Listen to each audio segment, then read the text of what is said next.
Welcome to Spells from the Shelf. I'm Ammie. And I'm Paul. Getting ready for Joe Abercrombie's The Blade Itself, an Ammie favorite. Not. You know, okay.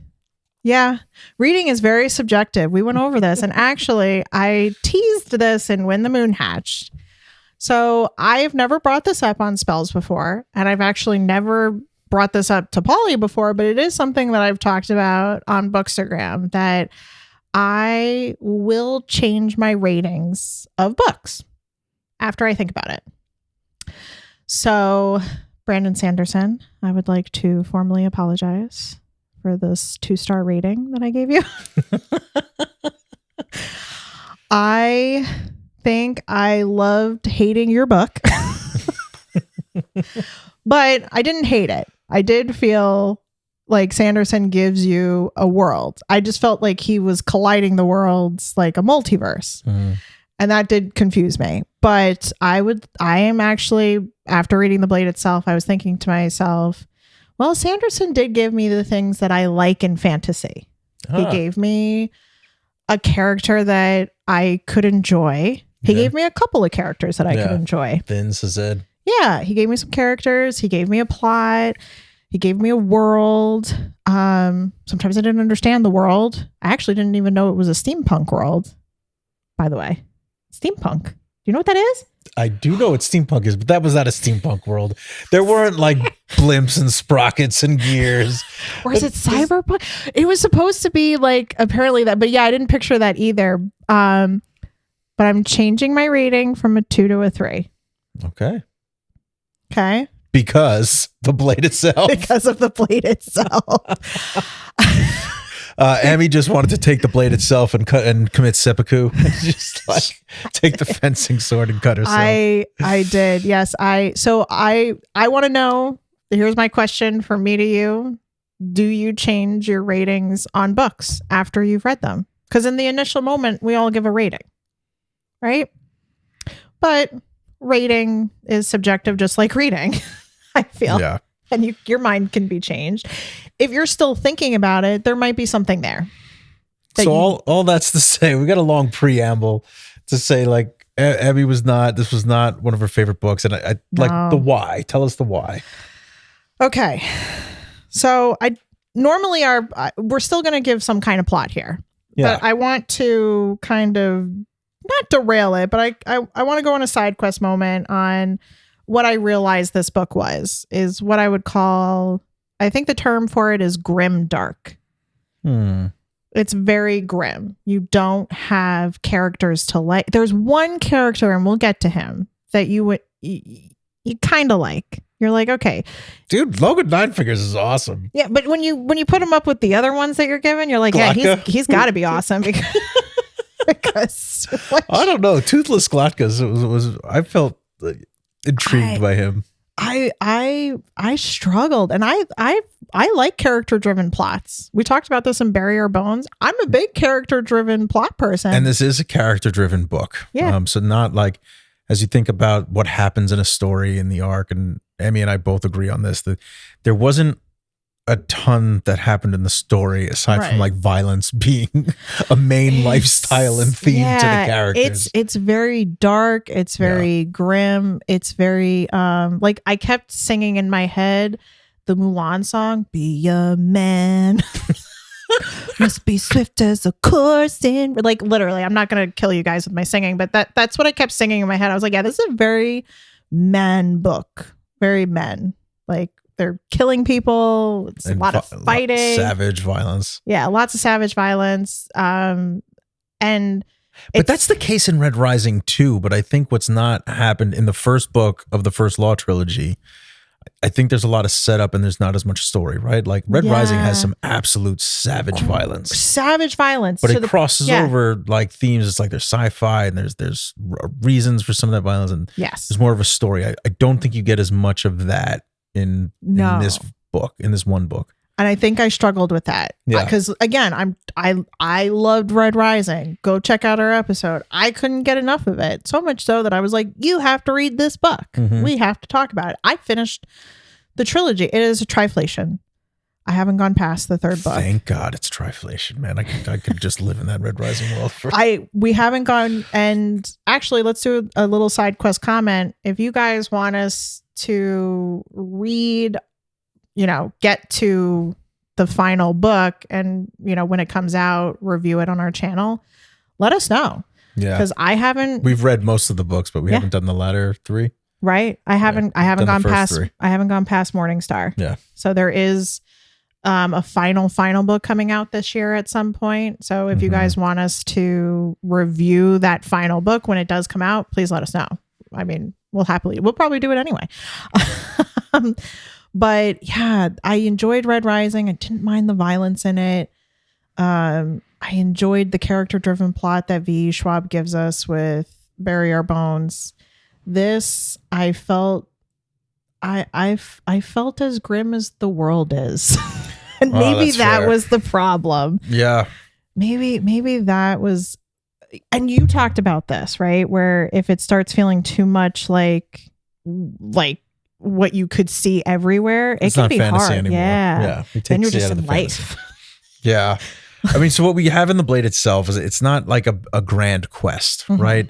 It's a lot of like circles of characters circling around in a similar in the same world with like people down at the bottom, people at the top. I mentioned this before, but violence isn't just a theme; it's kind of like the lifestyle it is of this first book in the First Law trilogy.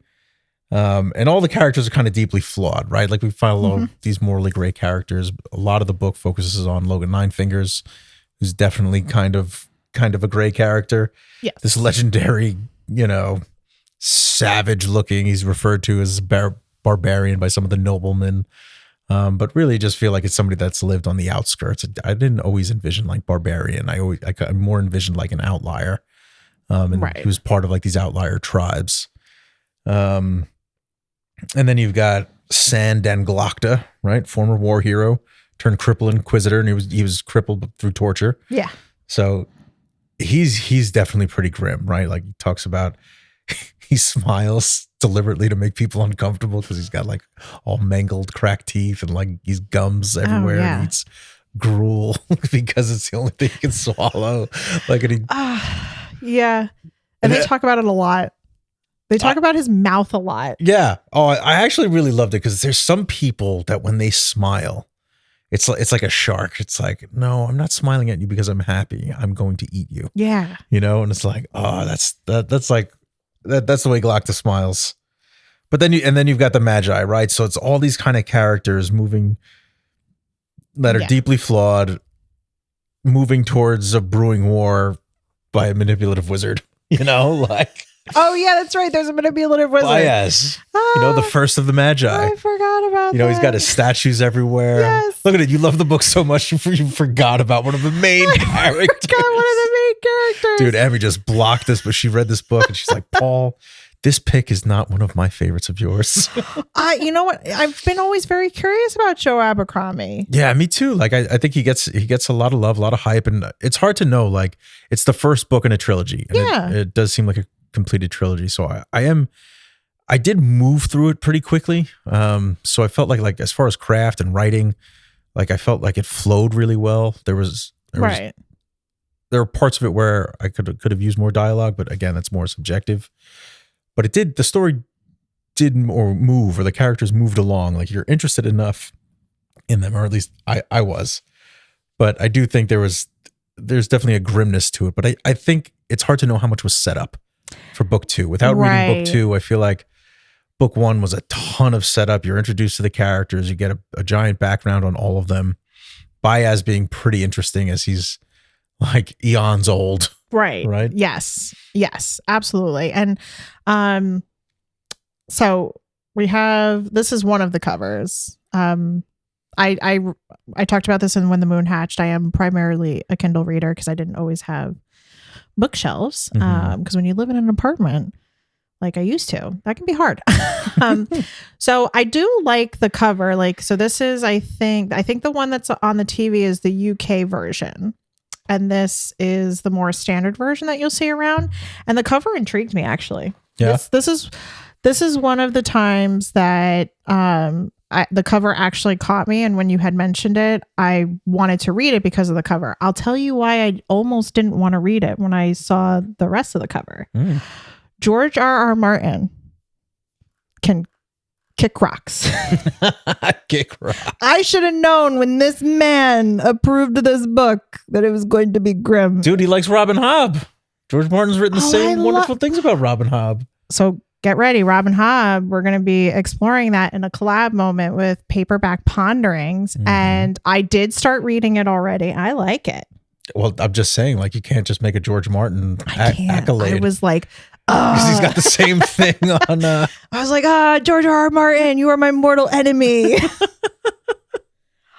I did read part of the reason why is because obviously I did read way before the HBO series had come out. I had started reading his books. That man could describe a single blade of grass like no other person I know. He really can. But yes, this book is more grim than I think I was. I don't know why I wasn't. I think I just went into it. I gotta stop going to things blind because sometimes it's good so you're not pre-shaped. I think the hype can be. This one I definitely followed some hype on it. I think The Devils is one of Joe Abercrombie's newer books, and people really love that book.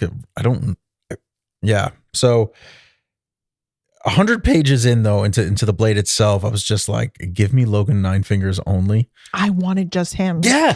If the book was just about him and everybody else was kind of periphery, I think I would have nailed it. I know like the dual POVs are like hot, or like extra POVs are like a thing, and publishers or the editors push towards it, but just give me Logan, man. I would have agreed with that.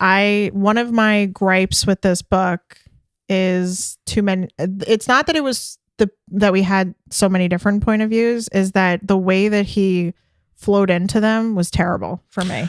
I think, I think that's a valid criticism, because Logan Nine Fingers is one of these characters you really like reading about in fantasy, right? Like outlier, strong, powerful, but like really thinks for himself before he becomes violent. He had a violent past, so there's a very deliberate choice. Like there's all these inner struggles that are interesting about Logan. Whereas like you get to Giselle and he's just like this vain nobleman, and you're like, all right, like I've seen this character before. Right. And there's nothing really interesting about him, which Joe Abercrombie acknowledges as he's writing him, right? Like he knows that he's just like, he's a drunken fool. There's a really funny scene where it's like around page 304. It was a fact, and this is a Giselle quote, it was a fact that he was only now beginning to realize that the conversation of the drunk is only interesting to the drunk. A few glasses of wine can be the difference between finding a man hilarious or an insufferable moron. So like there's just some banger quotes, but like that's a Giselle quote, and it was like, oh, he's just finally starting to realize that he's an ass. Yeah. And you get these characters like Lorgan. Wow. Words are hard, guys. We're only on a book podcast where we read. Logan is, he's the weary barbarian, and he doesn't want to be like who he is anymore. Yeah. He wants to be somebody else. And that's why his character is the most intriguing of them, because he is what I would consider. He's what I would consider morally gray. Okay. And the others, I don't know if I would call them morally gray, because they were rough to root for. And I think I needed that hook. I need that hook in anything. And a show reference that I'll give you guys is, if anybody has ever watched The Shield, you have characters that are totally imperfect. Absolutely imperfect. Like the main character, Vic, is such an imperfect character, but he balances it by also being like he'll do something and you're like, I completely agree with this aspect of you. And then on the flip side of it, Peaky Blinders, really enjoy that show, but the main character, it gets harder and harder to root for him. And I realized that I need somebody to root for. Yeah.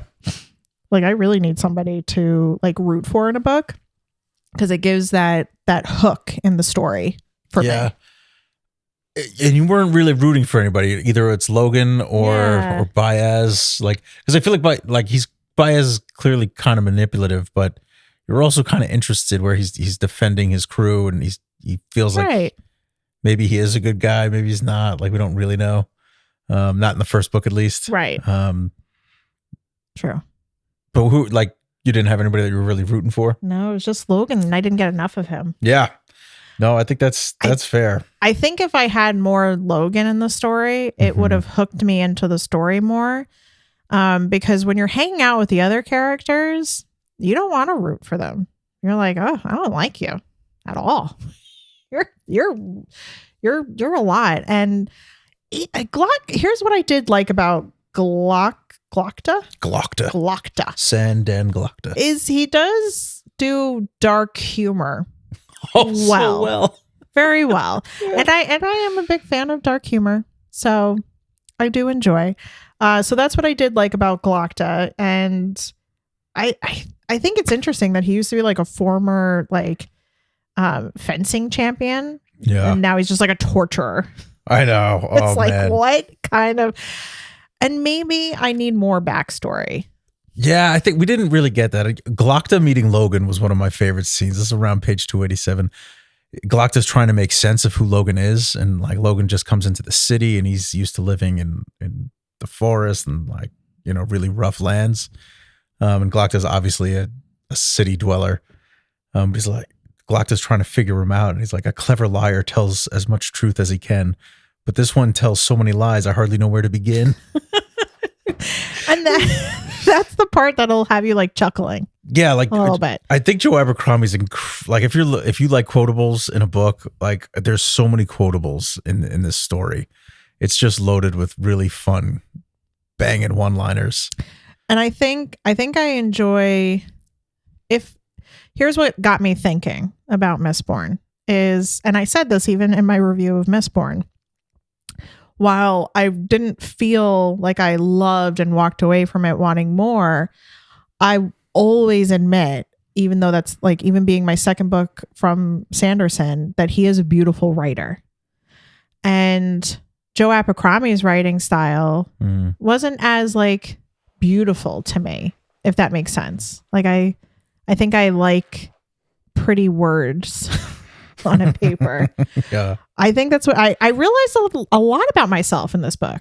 Oh, see, there we go. I did. I was like, you know what? Maybe you just think you like, you know, dark fantasy, but maybe you don't. Maybe you don't. That's okay. Yeah. I think it's okay.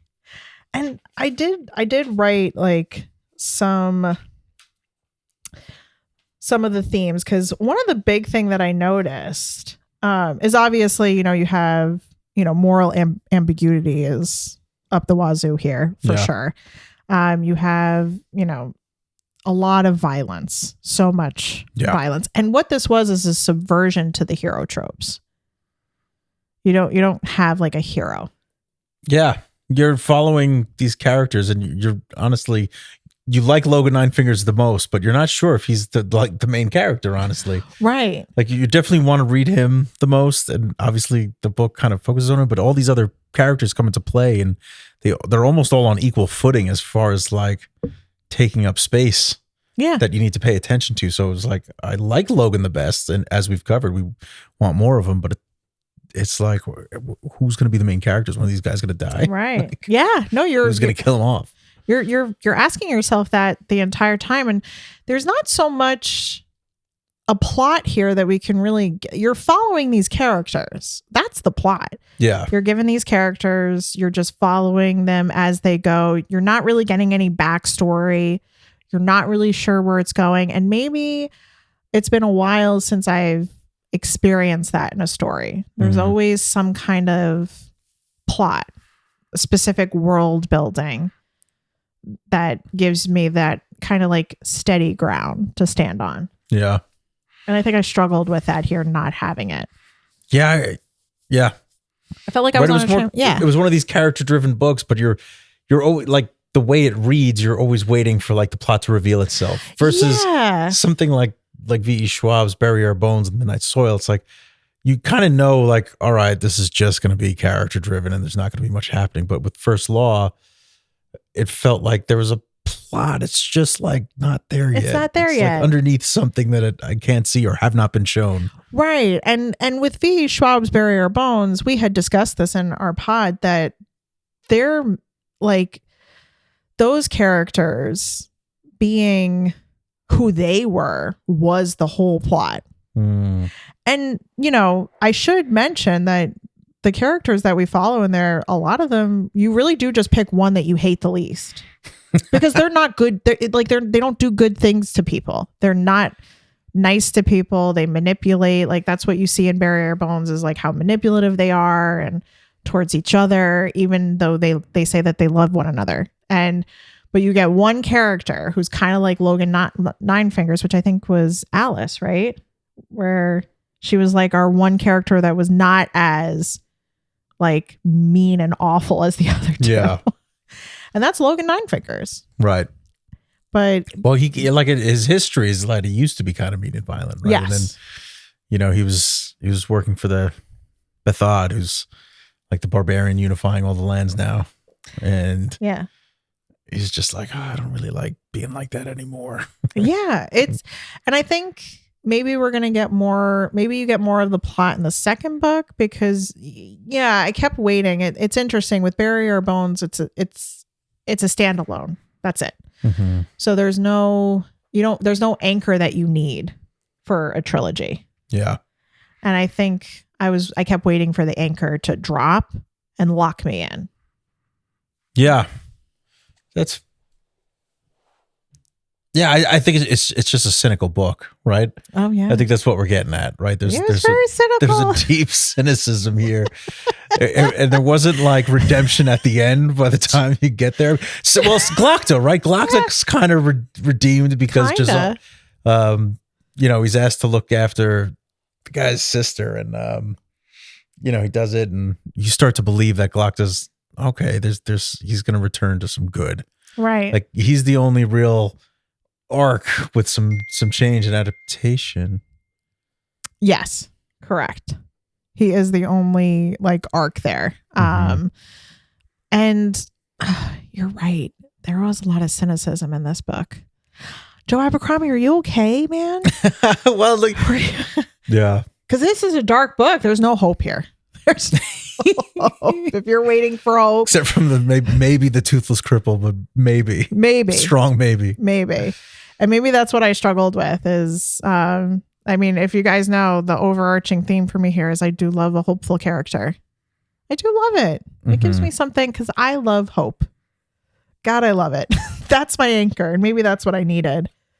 But, you know what we didn't, we get some magic from the wizard, but like did the book really go into like Logan's magic? No. Yeah, like he holds fire in his mouth, right? Right. That's like kind of cool. Cool. But like there wasn't like any kind of system around it. There wasn't any like, was there much of an explanation? No.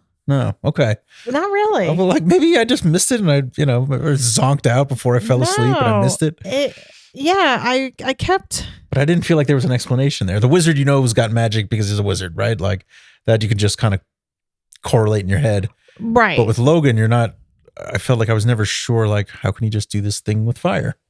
You don't really. He could talk to spirits. He can. Yeah. I forgot about that. I mean, you should love that. That should have been like a main. That's why he's the only character you like. That's probably why the only character I like is because of that. That actually fits perfectly, honestly.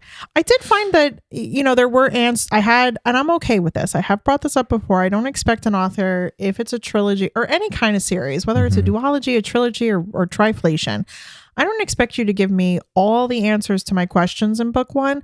You got to give me something, though. Yeah. I mean, at least one, pick one, because some of the dialogue felt really repetitive. Like it felt like we were repeating certain points instead of like going over here and explaining this. Like that's where I think backstory would have really helped. Like if you're going to give me these characters, tell me if they're a villain, tell me how they got to be here. Right. What was, because I always love that heroes and villains have very similar origin stories. It's just about the path that they take. Yeah, I think that's a great point. Like what makes the villain tragic, or what makes the villain, right? Exactly. Like what makes them.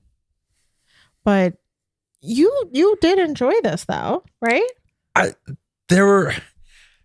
wanted more story. I did I really enjoyed the quotes. I thought there were just so many quotables in here. And I was talking to some people on TikTok about it, just kind of building the community there. And a lot of them were just like, he's one of the most quotable authors I've ever read. And I think like Pierce Brown probably falls in there too, in modern day, right? Like just talking about contemporary authors. So I really did like those quotes kind of helped carry me through. Logan helped carry me through. I think when Logan and Baez, the wizard, first of the Magi meet up, that like started to kind of hook me. But right. I was expecting more, and it wasn't like, I don't think it was totally about the hype for me. I just didn't feel like much of the story. It just kind of like lingered. Yeah. And the lingering did get frustrating. So I completely empathize with like that experience. I was looking for more things to happen other than that grim, dark violence we've been talking about the whole time. It's like some of it was like, am I here for Clockwork Orange? Like violence for violence sake? Oh, Clockwork Orange. Good reference. Right? Wow. Like, yeah. So I there's cool parts. Like there's really fun parts. And I think it's hard to, for me right now, I'm still like, the jury's still out because I really feel like book 2 will solidify whether this was like one of my favorites or not, Because it's the same with Mistborn, right? Mistborn was like, oh, what a slog. This is tough. There's bloat. But then the last 100 pages, like you've got the master at work. There's the reveals. There's everything stitched together really well. Like, does that happen in the Blade itself? First Law trilogy. I don't know. It didn't happen in the first book. There was no wow for me yet.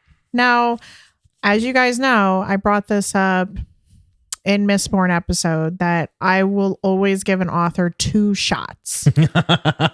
Always. That's fair. Because always 2 at least. Like I very much recognize that, especially if it's like the first series that they ever wrote, the first book is not gonna be like, it may not wow you, It just may not. And it could be that the second book is better, which would be an interesting take because typically speaking in trilogies, the second book is usually the slog. The slog. It's so true. The first one's usually like, oh my God, there's no way the second one could be this good. I felt the inverse with like, with Saba's books, The Ember and the Ashes. The first book, I felt like, it's kind of the first book. It felt like a little tough to get through, but there was enough of a story there that I was like, this is going to get really good. Yeah. And I like the world that I'm in. And then we all know how big fans of Saba we are. But I feel like we talk about Saba every episode. She doesn't even know. She doesn't even know that we're like possibly her biggest fan.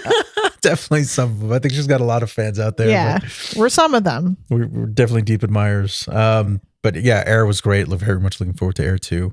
Oh, fantastic. I mean, to be fair, like Saba's pretty abusive to her characters, and we can definitely agree that Joe Abercrombie is abusive to all his characters. He is. He beats them up. He does. Apparently with Galacta, he talks about how he was just walking and crippled. Apparently Joe Abercrombie had sciatica, and a lot of that frustration with that was channeled into the Galacta character. You always know, like, where do you find this stuff? Do you look it up on purpose? Well, yeah, we gotta do some legwork before we get out here and talk in front of this microphone. I gotta do better because oh, you're doing great. I don't know anything about guys. So Paulie always picks up books on vibes. I'm not that vibey. Like I don't know what the hell I do. I think I'm just chaosing through this. I'm like a tornado that just like consumes whatever is happening around me with books. Yeah, dude, if you're a chaos reader, Ammie is your people. Like knows like. I was like, I've never seen somebody chaos read like Ammie. I didn't even know that was a thing or a term until I met and had a deeper relationship with my cousin Ammie. Yeah. I was like, I just like chaos read 5 books at a time. It's bizarre. I don't recommend it to anybody. And some people don't read the same genre, like they don't read multiple books in the same genre. I'm like, why not? It's kind of like I look at it as like meals. Like I feel like a hobbit. Like I have like first breakfast, second breakfast, 11s. Z's. Yeah. And I have lunch. Like that's how I treat my books. I think I'm a hobbit.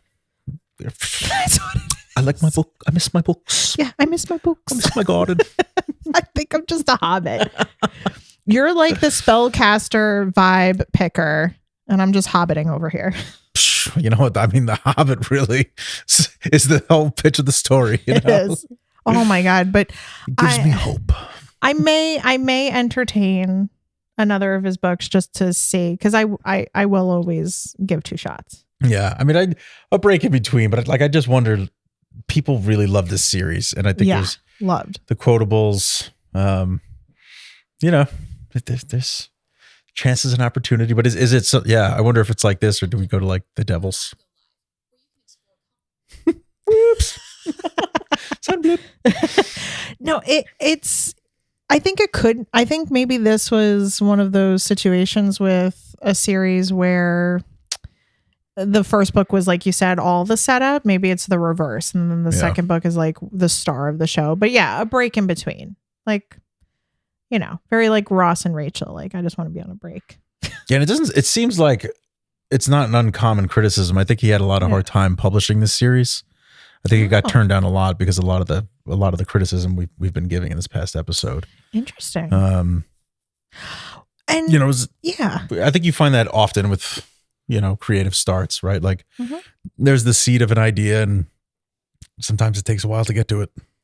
I could see that. Yeah. Like it's not, I can only imagine what it's like to try to get, your work published. And I always say, like, and we'll always say this is an overarching theme here.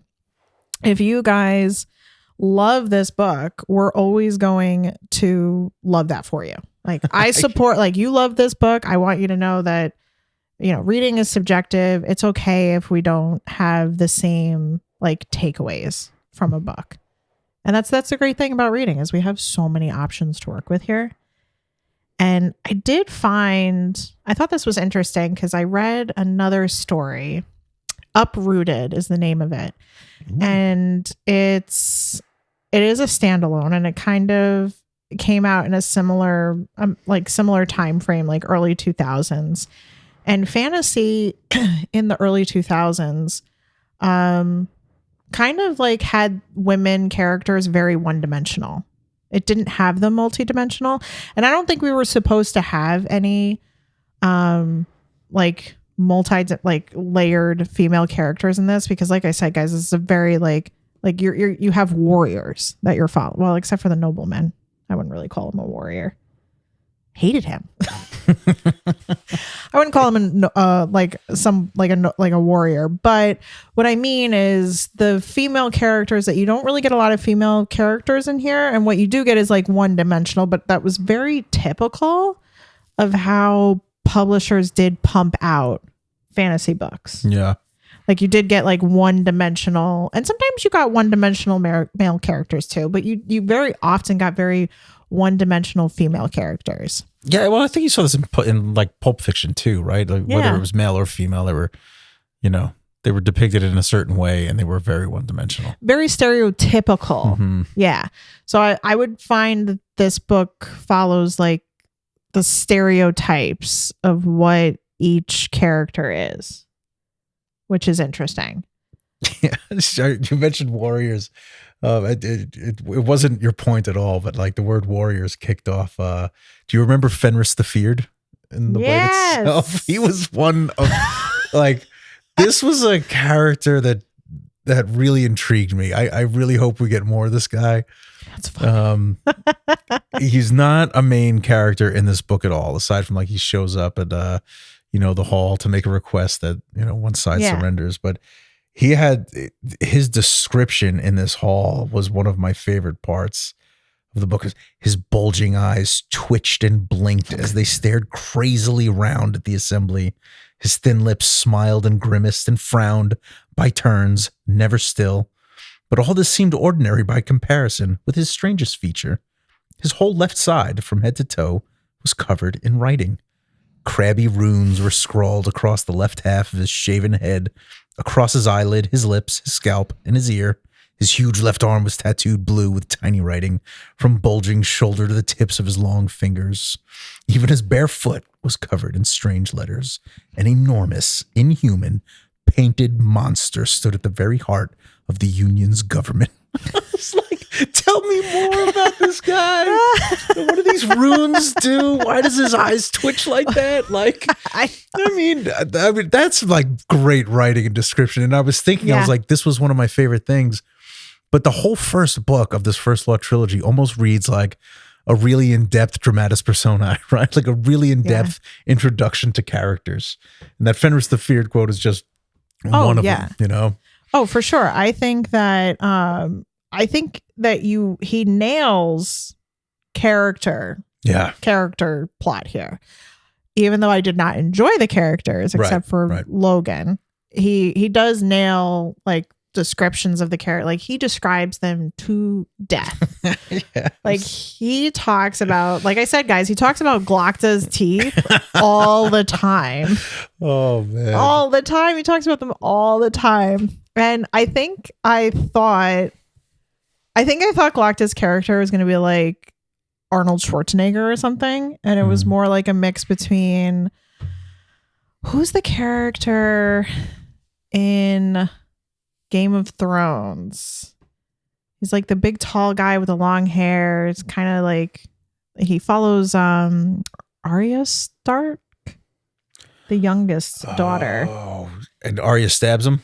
Yeah, so he was kind of like a mix between that and like Gollum. If like you combine those two, like that's what I pictured in my head. God. Oh man, this was a book. This was a book. I mean, it does read. It didn't take me forever to read it. I won't lie. I was really excited when it was over. I was like, yes, I'm done. I don't have to read this anymore. Yeah. I didn't even do this. I did this before I went into the book for the first time ever. One of my best friends, Leah. Okay. If she's hearing this, she probably will. She breaks up page numbers. So she'll be like, yeah, I'm going to read 80 pages tonight. And if I read 80 pages every night, I can have this book back to like, she uses the library a lot. She's like, this is my goal. Right. And she has to have a goal because she's a mom. So she's momming it. And so I did that with this book before I went into it. I was like, okay, I got to have it read. I got to read this many pages. And there were some nights where I was like, I don't want to read 80 pages. Yeah. Don't make me. That was on me though. My time management was not great. I was chaos reading too many things all in one time. I messed up. All right. So did we give your rating? We know at the beginning you kind of talked about not really liking it in the apology to Sanderson, but what was your rating? We're going 1 here. Like what? No, I will give him a 2. Oh, because okay. he did nail character development. And when I was deciding that it was a 2, that was when I was like, well, there was more that I liked in Mistborn, so I feel like I didn't really give the devil the due that he deserved. Yeah. Because he does give you a plot. Yeah. He gives you a plot. He gives you a character to anchor in. He gives you all those things. But yeah, I went 2. Okay.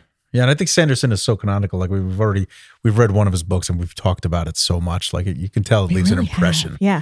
You know, I'll go for the Blade itself, book 1, First Law trilogy. I'm going to give it a 3 because I think there's a lot of promise in book 2. If we read book 2 and it's awful, I'll have to maybe change my perspective. But for now, I'm going to give it a 3 because I did enjoy reading the quotes a lot and the character. Like I typically do not like character-driven books. So this was kind of a surprise for me where I left like I wanted more from the story, definitely, but I wanted more because the character descriptions were so good and I felt like I became invested in the characters. Oh, yeah. So I feel like book 2's there's going to be some goodness there, but I might not have returned to it. But. Okay. That's completely fair. And I think it's interesting as we're going outside of our norm, right? Because like Paul and I are venturing into different genres. We're venturing into different books from different authors that we haven't. Like Joe Abercrombie's brand new to me. I saw the Devil's book everywhere when it had come out.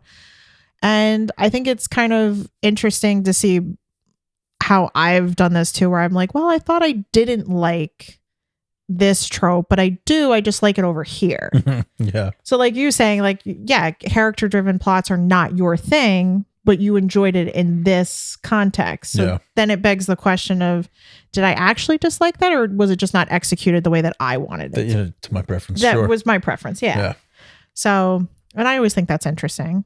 But let us know if you guys change ratings. Change ratings or like change your opinion. Like if you read this book over here, book A, and then all of a sudden you read book B and it gives you a new perspective on book A. Yeah. Right. Like I think that's, that's kind of the journey and the adventure of reading, but like how those things shape and shift. Yeah, absolutely. And it is interesting to kind of think about. And is there something that you didn't think that you enjoyed in a book, but found that you enjoyed in a different book? Kind of like how Paul said, I didn't think I liked character-driven plots, but I was invested in these characters in the Blade itself, which I think is kind of interesting to bring up. But yeah, let us know what you guys think. And if you have a favorite of Joe Abercrombie, should we do book 2 at some point? Yeah, book 2 or just drop it and go to the Devils. Yeah, or just drop it and go to the Devils. We do have to start thinking about spooky time. Yes. You guys loved The King in Yellow. I know that was like a tiny niche book too, right? It's not something a lot of people know about. It was like that actually got some good pull. Yeah, no, The King in Yellow got some interesting pull, which I don't think I expected, and I know you didn't. But I mean, if you guys ever want, like, I'm already thinking about spooky season. I mean, our name is Spells from the Shelf. Yeah. So what didn't get a lot of pull was like Slewfoot and Slewfoot. I know Brom was an amazing book. I think underrated, but. I think underrated too. I enjoyed Slewfoot. I thought that King in Yellow gets more downloads than Slewfoot. Yes, it did. Like, you guys really like King in Yellow. King in Yellow creeped me out. It was creepy. I mean, descent into madness. Yeah, I got some ideas. There is a very specific novella called Thrum. I think it's called Thrum. It's a sci-fi horror. So if you guys have heard of it and you want us to start expanding for like what to think about for spooky season, drop some suggestions. Let's not get too horror because I am a wimp. I always bring this up. Okay, because I read these during the daylight. Mm-hmm. Yeah, I'm not necessarily a big horror reader, but yeah, I won't do like horror. But if it's like, if it's fantasy and it's got like maybe like baby amounts of like this much horror, because The King in Yellow was like maybe I think we talked about it being like somewhat like Black Mirror creepy, right? Like there were elements where all of a sudden you expected one thing and this happened, like this kind of gothic horror.